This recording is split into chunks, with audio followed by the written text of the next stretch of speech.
Aloha yet again. Oh, what a day. It was a big day in my world, but I'm jumping on late at night to talk about a quick question I got today, which was around someone struggling to listen to their intuition in their business. And this might be you as well. And maybe you listen to your intuition sometimes, but not all the time in your business. And what's the difference between listening to your intuition all of the time in your business and listening to your intuition some of the time? And how well do you really listen to your intuition in your business? So if you're here, hello, let me know, what is your relationship with, and if you're watching the replay, chuck it in the comments, but what is your relationship with listening to your intuition in your business? Is it something you're shying away from? Is it something you feel like you're doing all the time? Is it something you feel like you're doing some of the time? And I want to give some points that I feel like might be a different perspective on listening to our intuition. There's obviously a framework and there's lots of things that I teach in how to listen to it, but I think sometimes there's unexpected things that help us listen to our intuition. So let me know your relationship with listening to your intuition and let me know if any of these hits.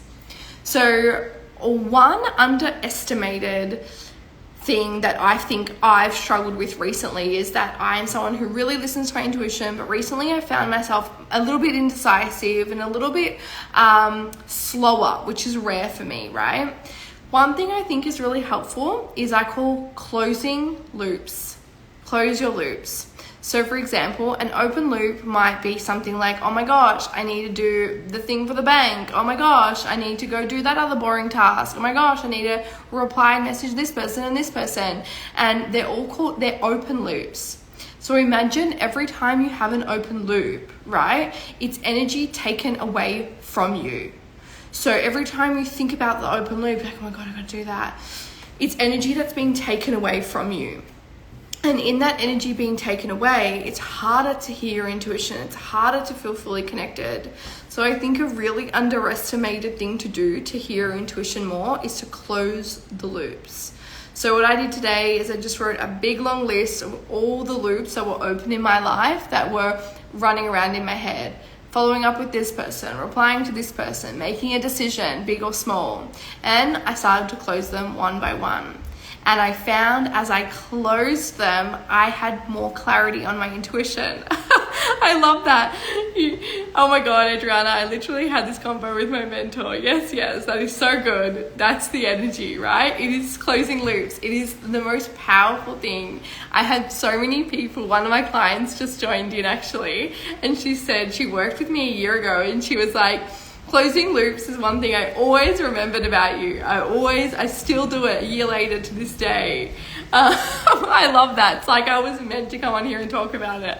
And it's so funny because it wasn't actually something I was going to talk about. I was like, I'm not going to do live. I'm going to go to bed, blah, blah. So this is so fun, guys. I'm so glad I'm here. I had a combo about this today too, and I spent the day closing loops too. Guys, we're in sync right now. I love this. And I love this because I was so in the thick of this today, and I was so in the thick of like, I need to close these loops, and I really underestimated the effect it was going to have on my mind, my body, my soul, my intuition when I closed them. It's always when it's unexpected. Yeah, it's the best. This is the best. So yeah, this is a very underrated way to close loops, to listen to your intuition in your business. Nicole shared, such a good feeling afterwards. And I think it's the rain in Queensland. It's raining here too. The other way, I think a really helpful way to listen to your intuition, and let me know, because you guys are resonating with this so much, maybe you resonate with this one as well, is making bold moves, like making big moves. Have you ever noticed in your business when you're like, oh, but which one will be better? And what should I do? And then you're like, oh my gosh, why can't I hear anything? I can't hear my intuition. All that I use is it feels like noise. It really starts to become that. And I think that's because we're failing to move, and our energy loves momentum. So the quicker you can make decisions in your business, the quicker you can make moves, big moves, bold moves, and learn on the job. Learn on the job. One of my favorite sayings is build your parachute on the way down. And if that doesn't summarize listening to your intuition in business, I don't know what does. Build your parachute on the way down. And I think when we remember this saying of, hey, I can just build my parachute as I fall, that you will be okay, and that we can learn on the job, and that we don't have to get it perfect, because we're listening to our intuition as we're going, and it's helping us change and shift, and we're doing it in the moment instead of waiting for the perfect thing. And I think this is the difference between people who are really succeeding in business and the people who are finding that there's a slow. It's just like this boom energy. It's like we go and we go and we go, versus we go and we trepidate and we pause. And your intuition will also come through like clearer and faster the more you learn. And then some things you'll realize, oh, that wasn't intuition, it was fear. And I think one of the trickiest things, and why I love personally having a coach to move through this with, is intuition and fear are a really fine line. And it's not so much what I want to go into today, but it's something I've thought a lot about. And sometimes we think something's intuition, but it's actually our old programming. It's actually our old way of thinking, or our old way of making decisions. It's patterning. It's our comfort zone. It's our gut feeling, which is not your intuition. Your gut is totally different. Your gut is a fear response. It's not intuition. So sometimes it can also be tricky to differentiate. So I think that's important to remember as well. I'd love to hear how that lands for you guys too. The other one that I thought would be kind of a fun thing to think about was to have a bit of fun. Like sometimes I think me and others, we can forget that this was meant to be fun. So when we're having fun with our intuition, it can be less like, is this the right thing to do? And we're kind of just playing with it all. And I think this energy of having fun in our business is so underrated. Because when we're having fun in our business, and you may have noticed this before, let me know, is like you're having fun, you're like, wow, things just keep happening. Oh, the day just passed. Oh, I went live and that was fun, because you're following an intuition. And like what's funny is I came on this slide to talk about intuition, and the people who were listening at the beginning were literally like, I had this same experience today. If that's not following an intuitive nudge, I don't know what is, guys. I don't know what is. If you're listening now, let me know where you land with this too. Nicole said, yes, playful energy is so much lighter and it's easier to connect with. Like, have you ever noticed when, let's use IG for an example, and you're in your business and you're sharing on Instagram what you feel this pull and desire to share, and it lands with people, versus going on and being like, oh, I should talk about this. There is such a difference in that. And there's a difference in the way that lands with people as well. Yes.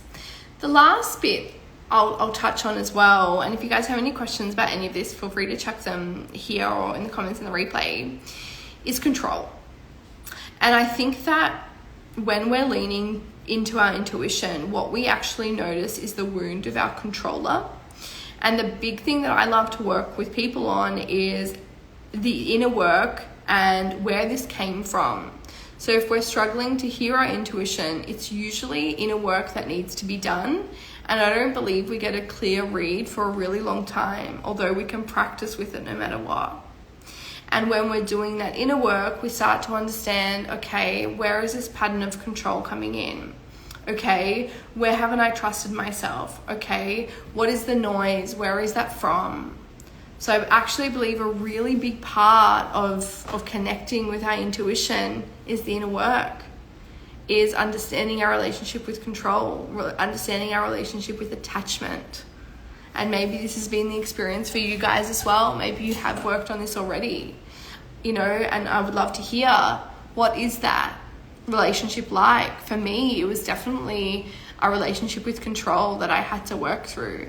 And as I worked through that and I did more and more energy work and inner work and emotional release work, I found that my intuition was stronger but cleaner.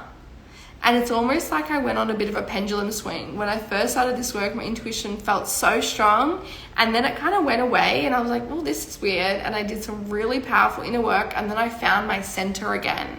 And I think in finding our center and our own style and our own jazz with it, we really learn how to cultivate our intuition the best that we can. So do and try some of these little things to strengthen your intuition in your business. And remember that you are your superpower. I was just on a group call with my girls in my group program. And at the moment we're doing like a 6-week Instagram training. And I'm teaching things that are very like structured and strategy and like do this on Instagram. So it's very direct, right? But what I talk to them about is if you don't bring your energy to the strategy, if you don't bring your energy, your way of being and doing life to your structure, you won't see the results. Because at the end of the day, people are buying you, people are buying your energy. So even when you're applying anyone's structure, anyone's strategy, be sure to bring you to that, bring you to the table. And then I always say, notice where you're avoiding things and you're like, I don't want to do that strategy. It's not me, and you haven't tried it yet. Because sometimes that can just be an avoidance technique to work through as well. Hello, my loves that just joined in. We're listening to your intuition in your business. If there's any questions or comments, drop them in. Otherwise, that might be me for tonight. I'm having fun making these about 10 minutes. And if there's ever any other fun topics you can think of me to talk about, it's always great to know. But this was a beautiful question I received today, actually, in a question box I put up about obstacles in your business.